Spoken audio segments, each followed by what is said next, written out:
Hey guys, good morning and welcome back to brand new blog. এখন ঘড়িতে সময় হচ্ছে ঠিক 7:05। দেখতেই পাচ্ছ রেডি একদম হয়ে গেছি আর নিচেও চলে এসেছি। আমার গাড়ি থেকে তো কালকে আর লাগেজ খুলিনি, শুধুমাত্র ট্যাঙ্ক ব্যাগটা সকালে মাউন্ট করলাম।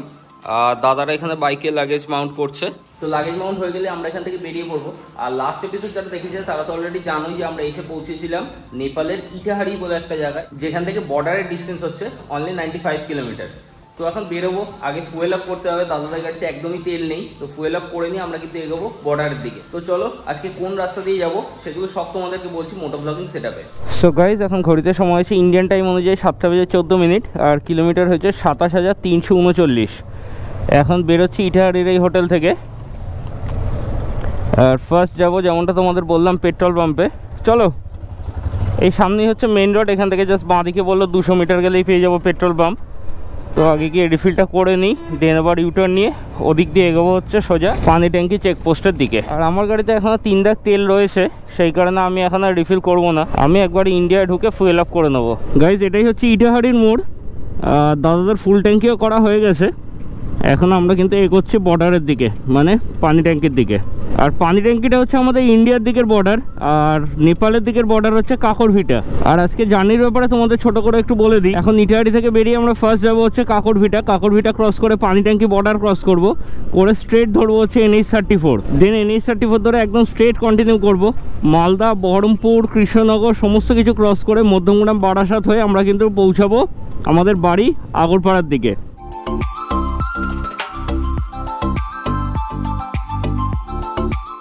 গাইজ, এই রাস্তাটা দেখো কতটা সিনিক রাস্তা, এত সুন্দর আকাশ, আর পুরো রাস্তাটা দেখো গাছ দিয়ে ঘেরা। এই জায়গাটার নাম হচ্ছে মাইধার।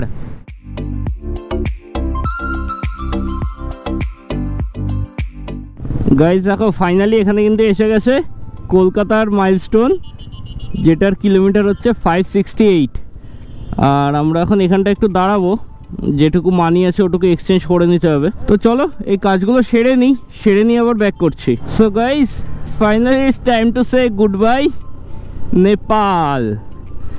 আবার আসবো নেপাল, খুব সুন্দর জায়গা। এটা হচ্ছে নেপালের চেকপোস্ট, আর সামনে গিয়ে পাবো হচ্ছে আমাদের ইন্ডিয়ার চেকপোস্ট। আর ইন্ডিয়া এন্টার করার সাথে সাথে রাস্তাটা দেখো 6 লেনের ফাটাফাটি হাইওয়ে। ভাই হেভি খুশি হচ্ছে। নেপালে তো আমরা দারুণ ঘুরেছি, তোমরা সেগুলো ব্লগের মাধ্যমে দেখতেই পেয়েছো। আর এখন খুশি হচ্ছে বাড়িতে যাওয়ার। চলো গাইস, এখন বাড়ির জন্য আর 600 কিলোমিটার রাইড করতে হবে, এখনো বাড়ির কাছে আসিনি।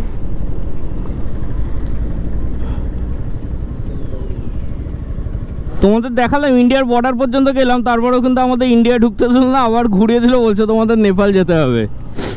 আবার এগোচ্ছি আমরা তখন নেপালের দিকে। যাই হোক, জোকস অ্যাপার্ট, আসল কথাটা হচ্ছে এই যে লেনটা, এটা হচ্ছে অনলি ফর 4 হুইলার্স। আর আমাদের 2 হুইলারের জন্য সাইডে একটা ব্রিজ দেখিয়ে দিল, ওই ব্রিজটা দিয়ে আমাদের কিন্তু এন্টার করতে হবে ইন্ডিয়াতে। আমাদের ছোট গাড়ি বলে আজকে ওই বড় ব্রিজটায় যেতে দিল না, ছোট গাড়ি বলে আমাদের ছোট ব্রিজে ঢুকিয়ে দিল। বর্ডার ক্রস করে আমরা কিন্তু এখন এন্টার করে ফেলেছি ইন্ডিয়াতে। আর সামনে দেখো সব গাড়িতে দেখা যাচ্ছে কিন্তু এখন ওয়েস্ট বেঙ্গলের নাম্বার প্লেট। বহু দিন বাদে দেখছি ওয়েস্ট বেঙ্গল। দেখো গাইজ, এখান থেকে কিষানগঞ্জ বাকি 89 কিলোমিটার। আমরা কিষানগঞ্জ পর্যন্ত পুরোটা যাবো না, তার আগে একটা জায়গা থেকে লেফট টার্ন নেবো। লেফট টার্ন নিয়ে কিন্তু ডাইরেক্ট কানেক্ট করবো NH-34-এ।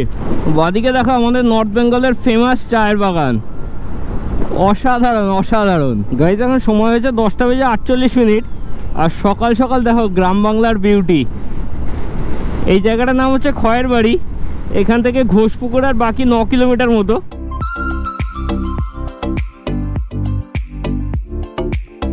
ঘোষপুকুর থেকে 3-4 কিলোমিটার আগে এখানে পেয়ে গেছি ভারত পেট্রোলিয়ামের একটা ফুয়েল সেন্টার। তো এখান থেকে আমি এখন গাড়ির ফুল ট্যাঙ্ক করে নেব। দেখি এখন বেঙ্গলে কত চলছে। 106 টাকা 2 পয়সা, আগে যা ছিল তাই আছে। 942 টাকা। তো গাড়ির এখন পেট ভর্তি করে দিলাম, এখন আমাদের পেট ভর্তি করতে হবে। ওই কারণে সামনে হাইওয়েতে ওঠার আগে কোথাও যদি রেস্টুরেন্ট পাই তো ওখান থেকে ব্রেকফাস্টটা কমপ্লিট করে নেবো। গাইস, ফাইনালি আমরা কিন্তু এখন এসে পৌঁছে গেছি ঘোষপুকুরে। ওই যে ব্রিজটা দেখতে পাচ্ছ ওই জায়গাটাই কিন্তু ঘোষপুকুর। আর তার আগে রাস্তার পাশে এখানে দুটো বাইক পার্ক করে দাঁড়িয়ে পড়েছে এই দোকানটায়। তৈরি হচ্ছে এখানে দেখতে পাচ্ছ গরম গরম, এটা কি কচুরি না? পুরি। তো গরম গরম পুরি এখানে তৈরি হচ্ছে। প্রায় 10 দিন বাদে আবার পাচ্ছি বাঙালি খাবার, সেই কারণে আমরা সবাই মিলে অর্ডার দিয়ে দিয়েছি। অনেকদিন পরে মিষ্টির দোকান দেখছি, নেপালে তো সব কিছুই ছিল না। তো এই হচ্ছে, দেখে নাও, মিষ্টিও দেখো তোমরা, সুন্দর সুন্দর এখানে মিষ্টি রয়েছে। ফার্স্টে পুরি খাবো, তারপরে মিষ্টি খাবো। কি কি খাচ্ছি সব দেখাচ্ছি তোমাদের। এখানে এসছে পুরি, এটা কি ছোলার ডাল? তো ছোলার ডাল তরকা। দেখো খেয়ে বলো কেমন খেতে। এতদিন বাদে সব ভাল লাগবে। ডাল পুরি আর তরকারি খাওয়ার পরে আবার নিয়ে নিয়েছি, দেখো এখানে রয়েছে সিঙ্গারা, এটা হচ্ছে একটা কচুরি, আর এখানে রয়েছে জিলিপি, আর 2 রকমের মিষ্টি, এটা হচ্ছে গুড়ের রসগোল্লা। সো গাইজ এখন সময় হচ্ছে 11:55। আমরা ব্রেকফাস্ট করে আবার স্টার্ট করলাম আমাদের জার্নি টুয়ার্ডস কলকাতা। এটাই হচ্ছে ঘোষপুকুরের মোড়। এখান থেকে আমরা জাস্ট রাইটটা নিয়ে নেব, রাইটটা নিয়ে পৌঁছাবো হচ্ছে ইসলামপুর। এটা হচ্ছে NH34, এখান থেকে ইসলামপুর বাকি হচ্ছে 48 কিলোমিটার। এই রাস্তা দিয়ে আমাদের একদম স্ট্রেট কন্টিনিউ করতে হবে।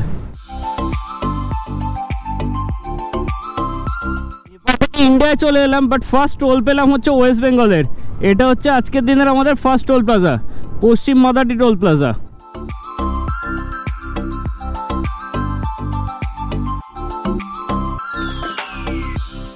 গাইজ এটা কিন্তু হচ্ছে ইসলামপুর বাইপাস, আর রাস্তার কোয়ালিটিটা দেখো শুধু।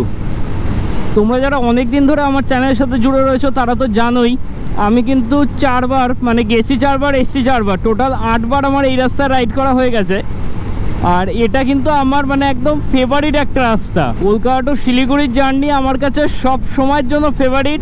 আর এবারে নেপাল ট্রিপেও কিন্তু অ্যাড হয়ে গেল ঠিক এই রাস্তাটাই। এরপরে তোমাদেরকে দেখাচ্ছি মালদা বাইপাস। মালদা বাইপাসটা এর থেকেও বেটার, বা একই বলতে পারো। রাস্তায় কিন্তু একটা কোথাও কোনো পটহোলস পাবে না, শুধু এরকম ফ্লাইওভার, আর চারিদিকে দেখো রেলিং দেয়া। গাইস দেখো ডান দিক দিয়ে যাচ্ছে বন্দে ভারত। বন্দে ভারতে কোনোদিন উঠতে পারিনি, বাট এখান থেকে দেখে নিলাম সামনে আমি বন্দে ভারত। রাস্তার পাশে আমরা এখন একটু দাঁড়িয়েছি, সামনে দিকেই হচ্ছে ডালখোলা। ডালখোলা থেকে আমরা ওই 28 কিলোমিটার মতো দূরে রয়েছে। প্রচণ্ড গরম, সেই কারণে একটু আখের রস খাবো, তারপরে আবার রাইডটা কন্টিনিউ করব। আখের রসের এক একটা গ্লাস নিলে হচ্ছে 20 টাকা করে। তো ছোট্ট একটা ব্রেক কমপ্লিট করে এখন কিন্তু আমরা এগোচ্ছি আবার ডালখোলার দিকে। আর ডালখোলা এখান থেকে বাকি হচ্ছে অনলি 25 কিলোমিটার। ক্রস করছি এখন আজকের দিনের second toll plaza, Sujapur toll plaza. Guys এটাই হচ্ছে ডালখোলার মোড়। এখান থেকে বাঁদিকে চলে যাচ্ছে রায়গঞ্জ, আর সোজা কিন্তু চলে যাচ্ছে পূর্ণিয়া। তো নিয়ে নিলাম এখন লেফটের রাস্তাটাই। এখান থেকে রায়গঞ্জ বাকি হচ্ছে 47 কিলোমিটার, আর মালদা বাকি হচ্ছে 123 কিলোমিটার।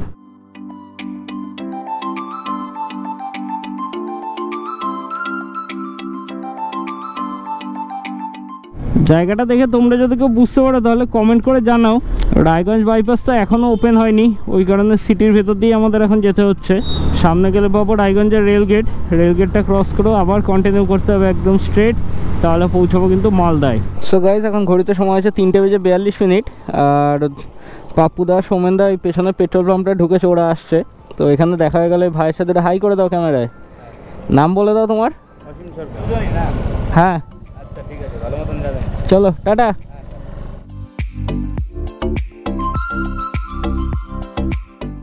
এখান থেকে শুরু হচ্ছে কিন্তু ফারাক্কা রায়গঞ্জ টোল, আর এটা হচ্ছে আজকের দিনের আমার 4th টোল প্লাজা।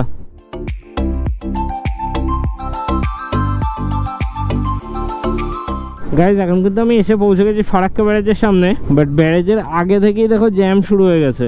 এখানে একটা কায়দা করতে হবে, দেখিয়ে দিচ্ছি তোমাদের, তোমরাও সেটাই করবে। এই যে এই ওপরটায় গাড়ি তুলে দেবে, ওপরটায় গাড়ি তুলে দিলে ঠিকঠাক মতো বেরিয়ে যেতে পারবে, না হলে কিন্তু অনেক সময় লেগে যাবে। তবে যা দেখছি জ্যাম ছিল ওই মুখটাতে, তারপরে কিন্তু রাস্তায় অতটা জ্যাম নেই। তো গাইজ এখন সময় আছে ঘড়িতে 5:03, আর সকাল থেকে অলমোস্ট 400+ কিলোমিটার কভার করে আমরা কিন্তু এসে গেছি ফারাক্কা ব্রিজে। এখানে দাঁড়িয়ে রয়েছে আমার বাইক, এখানে আরেকটা দাদার বাইক, সেই দাদার সাথে পরিচয় করাচ্ছি। আর ওখানে রয়েছে পাপ্পুয়াদের হিমালয়। তো এই বাইকটা যাদের দেখালাম, এই দাদা আর দিদি। তোমরা কোথা থেকে আসছো? আমি আসছি যাদবপুর থেকে। আচ্ছা, আর আজকে কোথা থেকে? আজকে ডিরেক্ট আমরা নামছি কালিম্পং থেকে। সকাল 7:10 স্টার্ট করেছিলাম, এখানে পৌনে 5টা এলাম। 4:37 টু বি এক্স্যাক্ট। ওই মোটামুটি 9.5 ঘন্টা, এখন অব্দি 350 কিলোমিটার স্টিল গোয়িং অন। খুব ভালো। আর তোমাদের একটু নামটা বলে দাও। আমার নাম দিব্যেন্দু।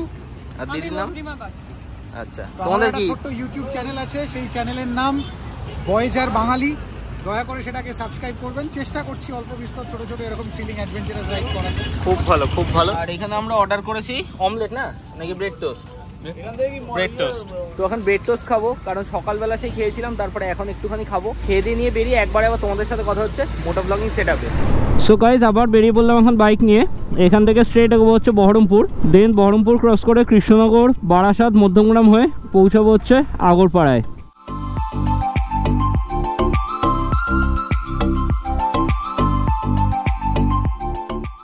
ওয়াই জাংশনটা, এখান থেকে বাঁদিকে দেখতে পাচ্ছ চলে যাচ্ছে বহরমপুর টাউন, আর স্ট্রেট কিন্তু আমি এখন কানেক্ট হয়ে গেলাম বহরমপুর বাইপাসে। আমাদের সবারই একটাই প্রবলেম ছিল বহরমপুর টাউনের জ্যামটা, but finally Baharampur bypass open হয়ে গেছে। একদম চকচকে রাস্তা, যেরকম কিষানগঞ্জ বাইপাস ছিল, যেরকম ইসলামপুর বাইপাস ছিল, মালদা বাইপাস ছিল, সেম কন্ডিশন কিন্তু বহরমপুর বাইপাসেরও।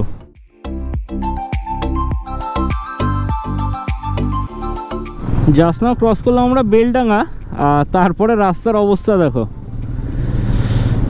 জাস্ট এরকম সাইড দিয়ে দিয়ে আমরা বাইক নিয়ে বেরোতে পারছি, পুরো রাস্তায় ট্রাকের জ্যাম। এখন আমি এসে গেছি হচ্ছে পলাশিতে।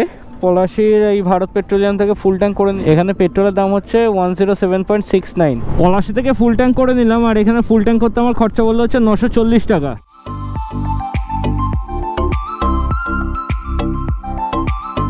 সো গাইস ফাইনালি এখন সময় হয়েছে 12:46, আর কিলোমিটার হয়েছে 28,029। মুস্তাং কমপ্লিট করে এখন আমি এসে গেছি ফ্ল্যাটের নিচে।